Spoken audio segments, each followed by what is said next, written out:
দীর্ঘ আইনি লড়াইয়ের পর চাকরি খোয়ালেন শিলিগুড়ির অনামিকা রায়। সুপ্রিম কোর্টের এদিনের রায়ের ফলে তার যেন পায়ের নিচ থেকে মাটি সরে গেল। তার কারণ এসএসসি মামলায় চাকরি বাতিল হলো।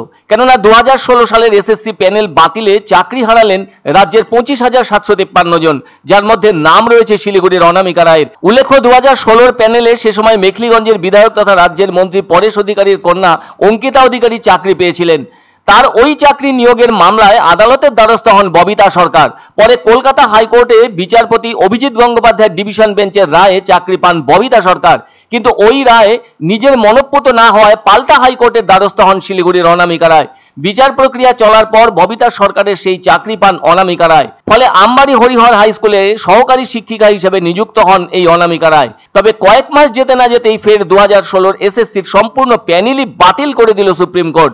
এক কথায় কলকাতা হাইকোর্টের রায়কেই বহাল রাখলো সুপ্রিম কোর্ট। শুধু তাই নয়, এদিন শীর্ষ আদালতে যোগ্য ও অযোগ্যদের আলাদা করে তালিকা জমা দেয় এসএসসি। সেখান থেকে অযোগ্যদের চাকরি যাবে এবং 12% হারে সুদসহ বেতন ফেরত দিতে হবে বলে জানিয়েছে দেশের শীর্ষ আদালত। এর পাশাপাশি অযোগ্যরাও নতুনভাবে নিয়োগে অংশ নিতে পারবে না বলে পরিষ্কার জানিয়ে দেয় সুপ্রিম কোর্ট। তবে যোগ্যদের চাকরি গেলেও বয়সসীমা বাড়িয়ে ফের পরীক্ষার সুযোগ দেওয়া হবে বলে জানানো হয়। আর এমন রায়ের খবরে দারুণভাবে হতাশ হয়ে পড়েছেন অনামিকা রায়। কেননা সুপ্রিম কোর্টের উপরই ভরসা করেছিলেন অনামিকা, কিন্তু অবশেষে হতাশ হতে হলো তাকে। তার কারণ চাকরি খোয়াতে হলো তাকে। এদিন তিনি এসএসসির নিয়োগ প্রক্রিয়াকে নিয়েও প্রশ্ন তোলেন। তিনি বলেন, কিভাবে পুরানো চাকরি ফেরত পেতে 3 মাসের মধ্যে আবেদন করা সম্ভব, আবার কিভাবেই বা 3 মাসের মধ্যে পরীক্ষা দেওয়া সম্ভব। কেননা যারা আজ থেকে 10 বছর আগে পড়াশোনা করে পরীক্ষা দিয়েছিলেন তাদের পক্ষে কতটা কঠিন হতে পারে নতুন করে পরীক্ষা দেওয়ার কাজটা। কারণ একটা মানুষ কিভাবে একই পরিশ্রম করে পুনরায় পড়াশোনা চালাতে পারে সেই প্রশ্নও তুলেছেন ওই অনামিকা রায়। এছাড়াও তিনি এসএসসির গাফিলতির বিষয়ে বলেন, হাইকোর্টের তালিকা চাওয়া হয়েছিল, তখন কেন এসএসসি তা দিতে পারেনি?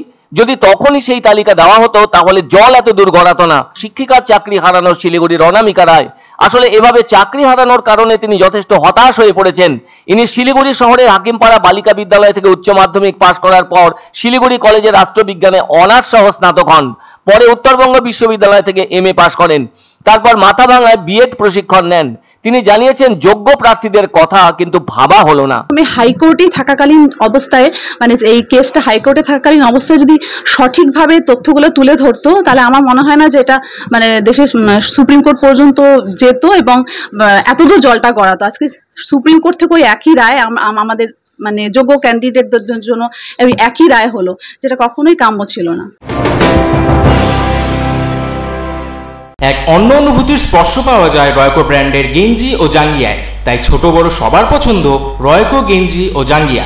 প্রস্তুতকারক জয়মনি হোশিয়ারি, কলকাতা। পছন্দসই সেরা খাবার খেতে হলে সোজা চলে আসুন রুচিসম্মত আধুনিক মানের রেস্টুরেন্ট রাজদরবারে। কেননা এখানেই আপনারা পাবেন ভোজনের রাজকীয় অনুভূতি। শুধু পুজোর সময়ই নয়, সারা বছরই রকমারি খাবার সরবরাহ করাই এই রেস্টুরেন্টের আভিজাত্য। আমাদের ঠিকানা রাজদরবার, রাহুতবাড়ি, বাবুপাড়া, জলপাইগুড়ি।